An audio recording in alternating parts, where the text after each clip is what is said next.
In the early 5th century BC, the Persian Empire under King Darius I had become the largest empire the world had seen.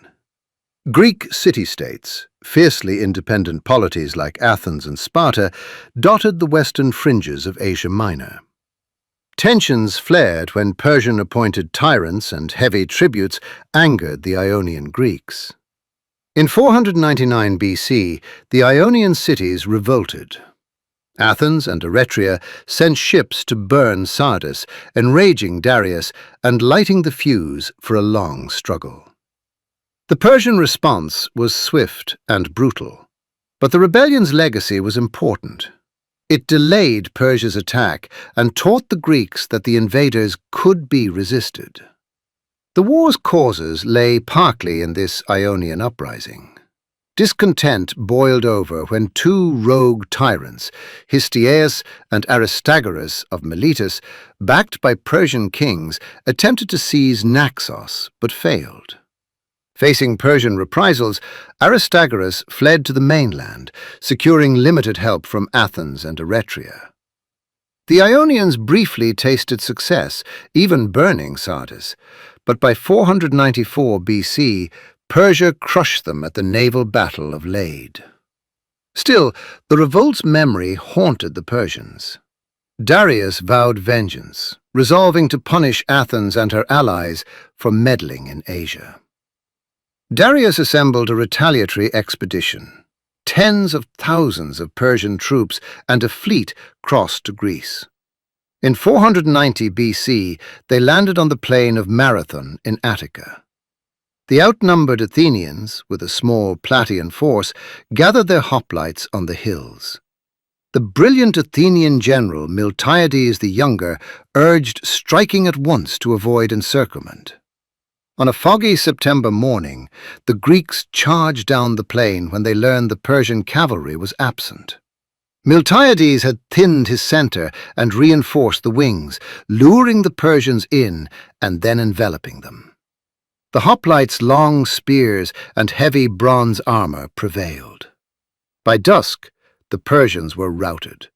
Of roughly 15,000 attackers, about 6,400 were killed, while the Greeks lost only 192.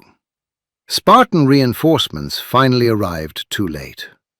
This stunning victory, immortalized in legend, halted the first Persian invasion. 10 years later, Darius was dead, and his son Xerxes I took the throne. Xerxes spent years raising an immense invasion force, perhaps modernly estimated at 360,000 soldiers with over 700 ships. Meanwhile, the Greek city-states overcame old feuds in the face of this threat. Sparta called a congress of about 30 cities, forging the first Pan-Hellenic alliance. They agreed to cease internecine wars and place the Spartan king in overall command on land. Athens, famed for its naval strength, took charge of the sea forces. By 480 BC, the Greeks arrayed a defense. Sparta marshaled hoplites in the Peloponnese, while Themistocles of Athens led a fleet expanded to about 200 triremes. In August 480 BC, Xerxes poured his army south. To slow him, about 7,000 Greek hoplites, led by the Spartan king Leonidas, held the narrow pass at Thermopylae. The Greeks blocked the approach in tight phalanx formation. For 2 days they fended off wave after wave of Persian infantry.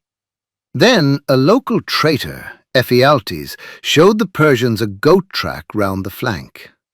Leonidas dismissed most of the allied army, but stayed with his 300 personal bodyguard of Spartans and a few hundred Thespians and Thebans to cover the retreat.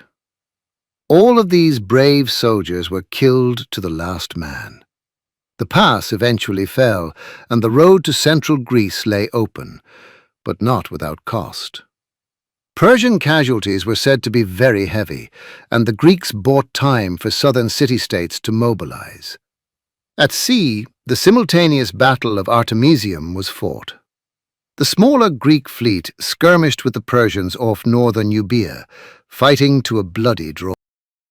Xerxes now marched into Attica and burned Athens in September. Most Athenians had evacuated by sea, following Themistocles' advice to trust in a wooden wall, the fleet, as urged by the Delphic oracle. The road-worn Persian army, despite its victory, faced a strategic dilemma. Xerxes needed a decisive naval victory before turning south. He lured the Greek fleet into the narrow straits of Salamis. There, in a desperate engagement, Themistocles again proved his genius. The Greeks feigned retreat at dawn, then suddenly turned to fight. In the cramped waters, their nimble triremes rammed and sank Persian ships by the hundreds. By one account, about 300 Persian vessels were lost to perhaps 40 Greek ships.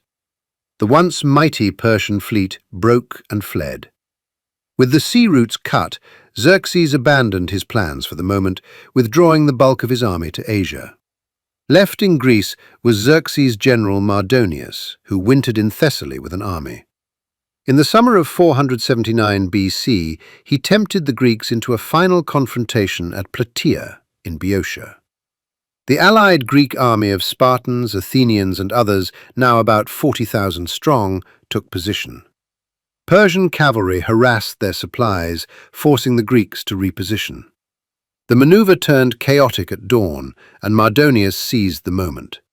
He attacked a split-off Greek contingent, but at close quarters the heavily armed Greek hoplites proved superior. Led by Spartan regent Pausanias, the Greeks drove downhill into the Persian infantry, killing Mardonius in the fight. With their leader down, the Persian lines collapsed. Tens of thousands of Persians were slaughtered or fled. Many sources note that after Plataea, Persian forces withdrew and never again invaded mainland Greece. At almost the same time on the Ionian coast, the Greek fleet sailed to Mount Mycale near Samos. There they found the beached Persian navy and army camp. The Spartan admiral Leotychides landed forces and attacked. The Persians, demoralized, were routed. The twin victories of Plataea, land, and Mycale, sea, in 479 BC irrevocably ended Persian ambitions in Greece. The wars had profound outcomes. For the Greeks, the victories sparked a wave of confidence and unity. Spartan valor, Athenian leadership, and the phalanx and trireme proved mighty against a great empire. Athens, in particular, emerged as a naval champion. In 478 BC, it founded the Delian League, an alliance, based on Delos, of city-states claiming to continue the fight and liberate Asia Minor. Culturally, the conflict seeded a lasting Western identity of free Greeks versus Eastern autocrats, a theme immortalized by historians like Herodotus. Politically, Persia's defeat checked its westward expansion. The great king Artaxerxes, Xerxes' successor, eventually agreed to the Peace of Callias around 449 BC. In this treaty, Persia formally recognized the autonomy of the Greek city-states. Meanwhile, within Greece, the post-war period saw Athenian democracy flourish, financed by war spoils and the League, and Sparta's prestige peak. In retrospect, the Persian Wars preserved Greek independence and indirectly set the stage for the classical age.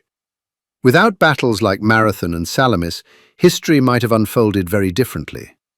Today we remember Marathon in long-distance races, Thermopylae in tales of bravery, and Salamis in naval lore, all symbols of how a handful of free Greeks stood up to an empire. Like and subscribe for more history content.